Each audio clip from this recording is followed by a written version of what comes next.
I'm a bad motherfucker.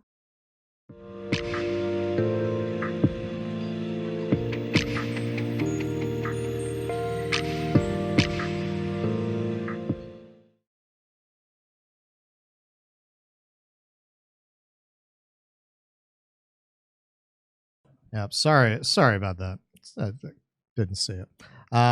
Okay, so for our final trick of the weekend, before we go away for the weekend, I am Russell Dobular, by the way, filling in for Jimmy Dore, who is off in Europe enjoying flan.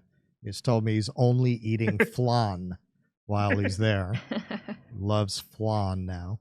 All right, so Morning Joe did some journalism. They really hurt themselves. I hear Mika's in the hospital with a hernia now. But they revealed what anybody who really pays attention to this story knows, but that does not include the audience of Morning Joe. So they gave him a little bit of an education. So Netanyahu bolstered Hamas. Did you know that? I bet our audience knows that. This is from The Nation. It was his Pied Piper strategy. That's what Kurt said last time. Yeah, Trump is like the Democrats Hamas. Exactly. Because Hillary, they gassed him up to run in the first place. Yeah, propped him up. The intelligence failures that allowed the October 7th attack to take place have received some press attention, but have yet to be the focus of sustained political ire. The same is true of Netanyahu's longstanding policy of bolstering Hamas rule in Gaza, including encouraging Israel's de facto ally Qatar to finance the terrorist organization. While the much-respected Israeli newspaper Haaretz has covered this issue, it has been largely ignored by the international press. On Sunday, the New York Times gave new prominence to the long-standing Netanyahu-Hamas connection in a detailed and lengthy report. This was back in December, by the way. According to the newspaper, quote, just weeks before Hamas launched the deadly October 7th attacks on Israel, the head of Mossad arrived in Doha, Qatar, for a meeting with Qatari officials. For years, the Qatari government had been sending millions of dollars a month into the Gaza Strip, money that helped prop up the Hamas government there. Prime Minister Benjamin Netanyahu of Israel not only tolerated those payments, he had encouraged them. According to the Times, Israeli intelligence agencies traveled into Gaza with a Qatari official carrying suitcases filled with cash to disperse money. Understand, this was not Qatari money. This is Israel used Qatar as a go-between. Retired Israeli General Shlomo Bram described the logic of Netanyahu's position. Quote, one effective way to prevent a two-state solution is to divide between the Gaza Strip and the West Bank. So when you hear these Zionists tell you about how many times they've offered the Palestinians a state, it's total bullshit. They've occasionally made noises for the cameras, but this has been their actual policy behind the scenes. That is why anytime they propose now, whether anyone proposes a two-state solution, you should reject it out of hand, because Israel has demonstrated over the course of 75 years with policies like this, they have no actual interest in a two-state solution. You're only encouraging them. You're only giving them more time to eliminate Palestinians from the area. That's all they've ever used those conversations for, as a smokescreen for their actual agenda. Back to the article. If the extremist Hamas ruled Gaza, then the Palestinian Authority, a compromised comprador government with a tenuous hold on the West Bank, would be further weakened. This, according to Bram, would allow Netanyahu to say, I have no partner. And you'll hear that from Zionists all the time. We have no partner for peace. In 2015, Bezalel Smotrich, currently the finance minister in Netanyahu's government, summed up the strategy by stating, quote, the Palestinian Authority is a burden, Hamas is an asset. According to the Times, quote, as far back as December 2012, Mr. Netanyahu told the prominent Israeli journalist Dan Margalit that it was important to keep Hamas strong as a counterweight to the Palestinian Authority in the West Bank. Mr. Margalit, in an interview, said that Mr. Netanyahu told him that having two strong rivals, including Hamas, would lessen pressure on him to negotiate toward a Palestinian state. Netanyahu denies this conversation. You know what that's worth. Although informative, the Times article suffers from the historical amnesia and political myopia of the newspaper's coverage of the conflict. The article presents the policy as the fault of Netanyahu alone and ignores the ample historical record that the current prime minister was following a cynical strategy that is decades old. All right, they want to say, oh, Netanyahu has to go. They're trying to scapegoat him. The problem isn't Netanyahu. Netanyahu is the logical conclusion of where the entire Zionist project has been going all of this time. Anything before we get into the video, Keaton? No, let's get to the video. This is great. I love this one. This is great, and I want you to make note because you want to see what scumbags these Israelis are. Look at how he tries to deflect to Qatar as if this is Qatar's fault. These people are all degenerate liars, always.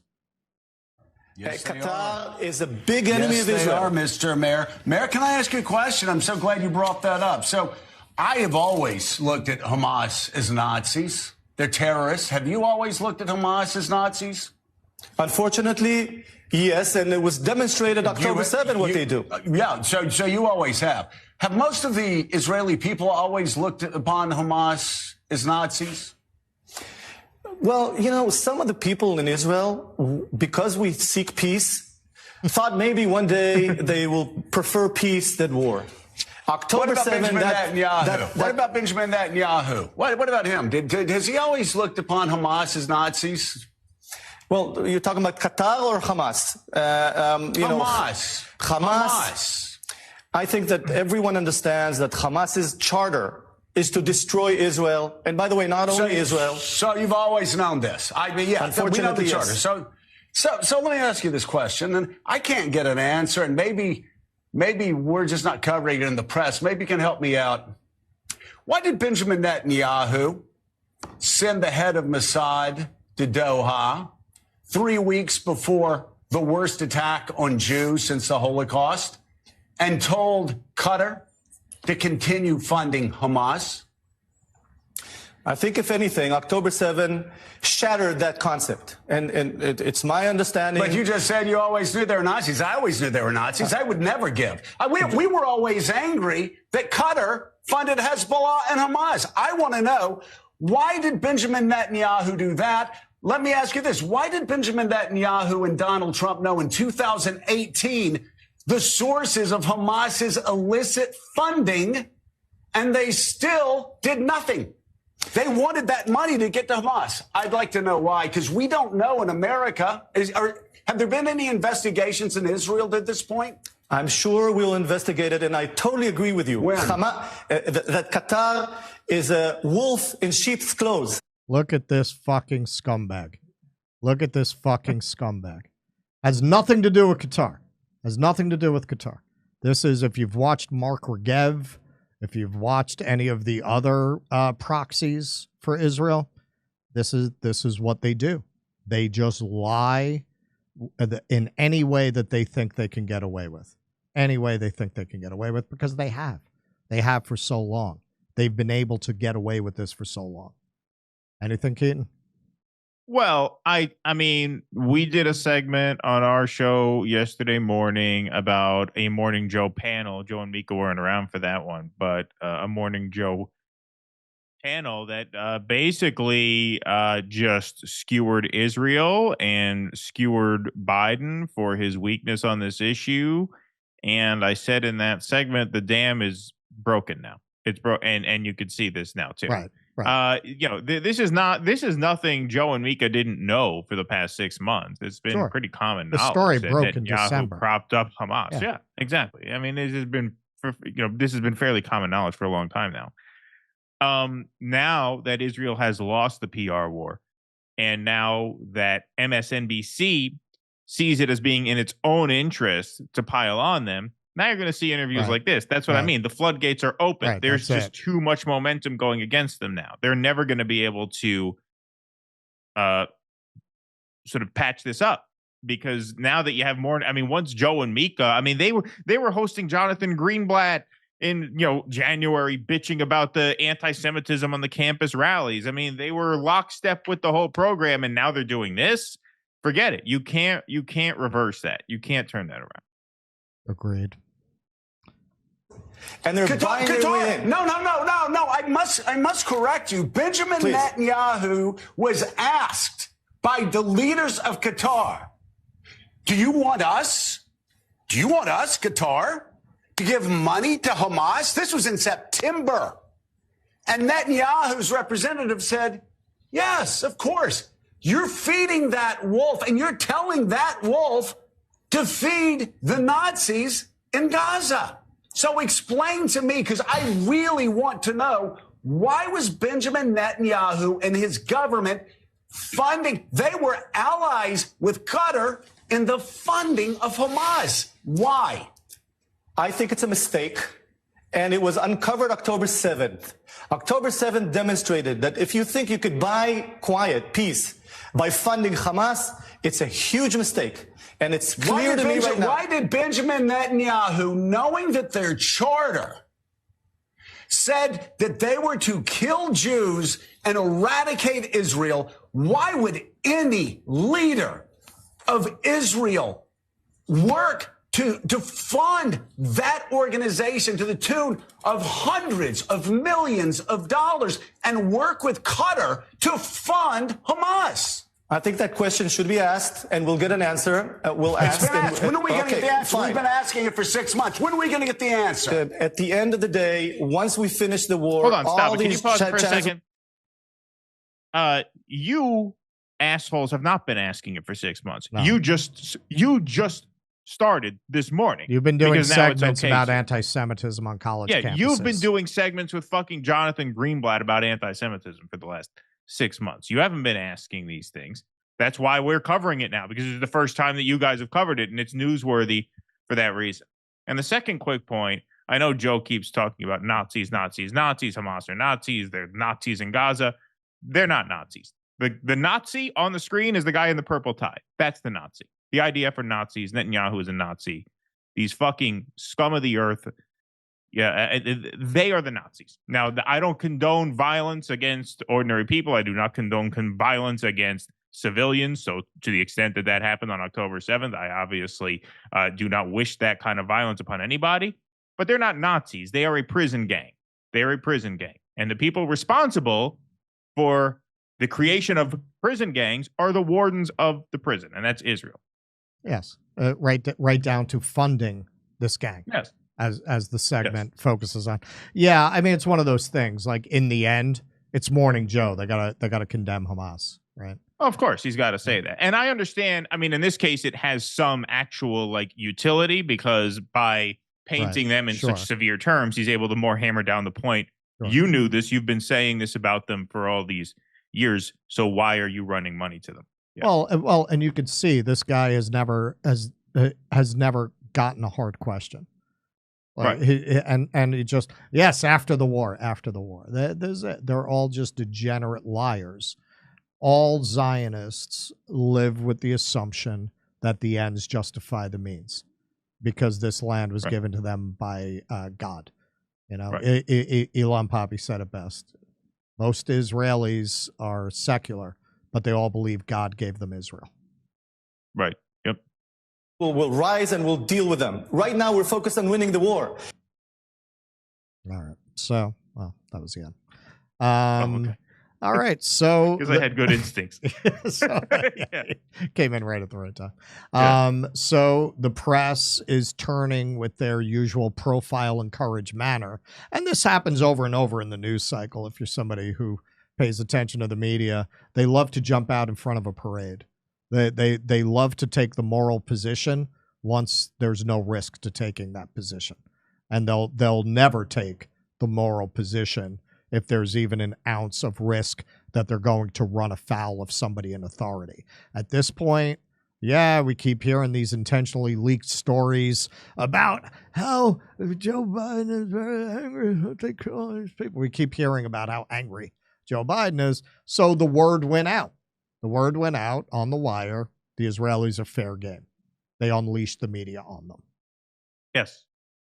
That's obviously what happened. That's obviously, and once that happens, then that's it. I mean, before these floodgates opened, poll came out last week that said only 36% of Americans supported Israeli military operations. Right. What's it going to be that now? was before MSNBC Right. turned on them, right? I mean, and now they have done a full turn. I mean, like I said, if Joe and Mika wanted to, they could have done that exact same segment 4 months ago.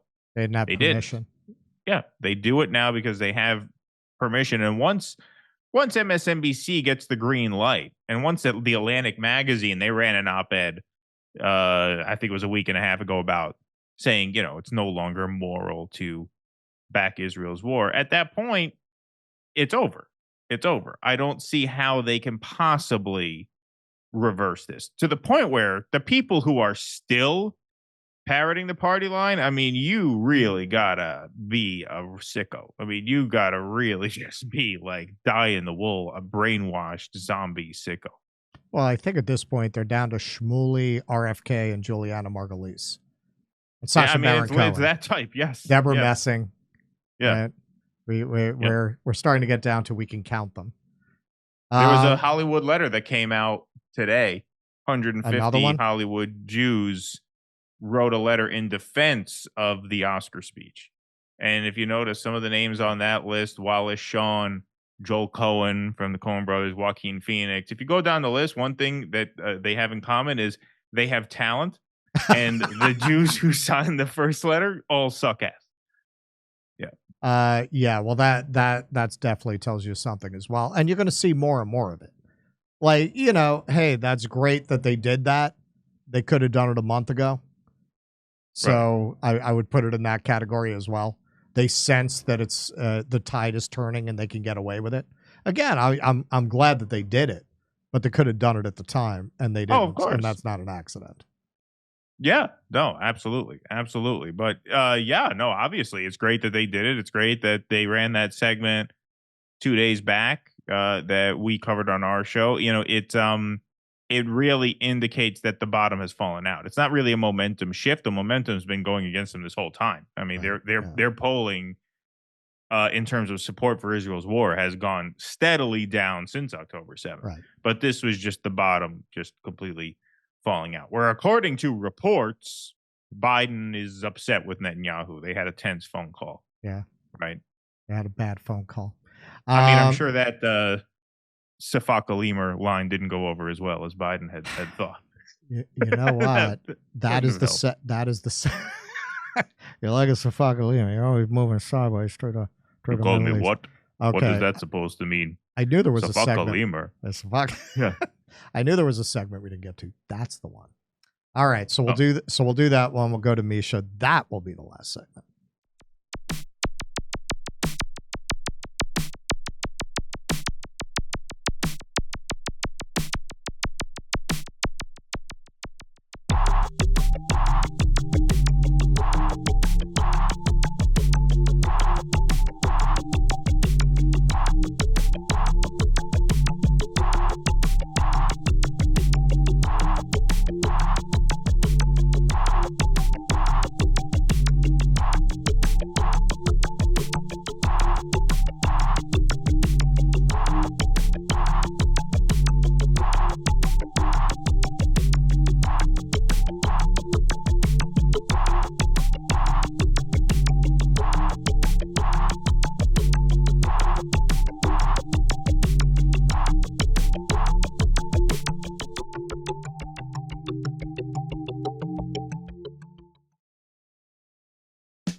round a rabbi hole, tunnels and all.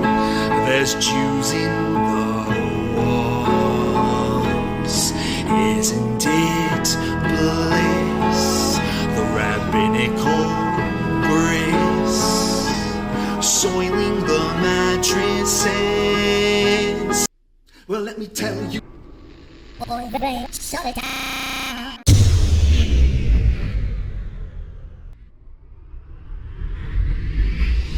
If I were Rabbi Shmuley and diddle diddle diddle digga digga diddle diddle dum, all day long I'd diddle little bums. If I were a Shmuley man, I'd peddle all my dildos, dreidel dildos, selling dildos with my daughter and her mum.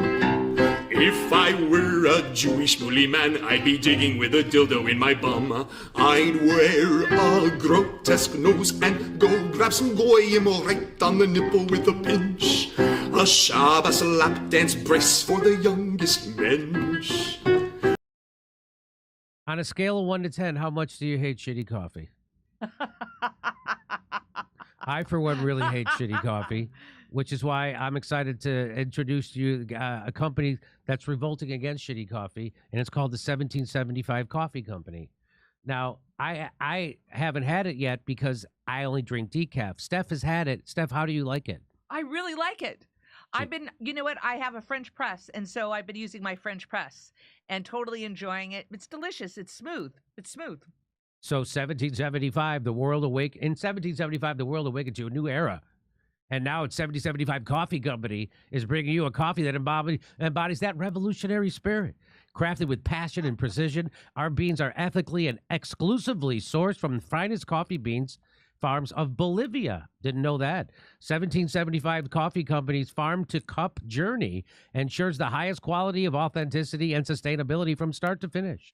With each sip, your palate will recognize and appreciate the dedication and passion that goes into crafting this single-sourced brew.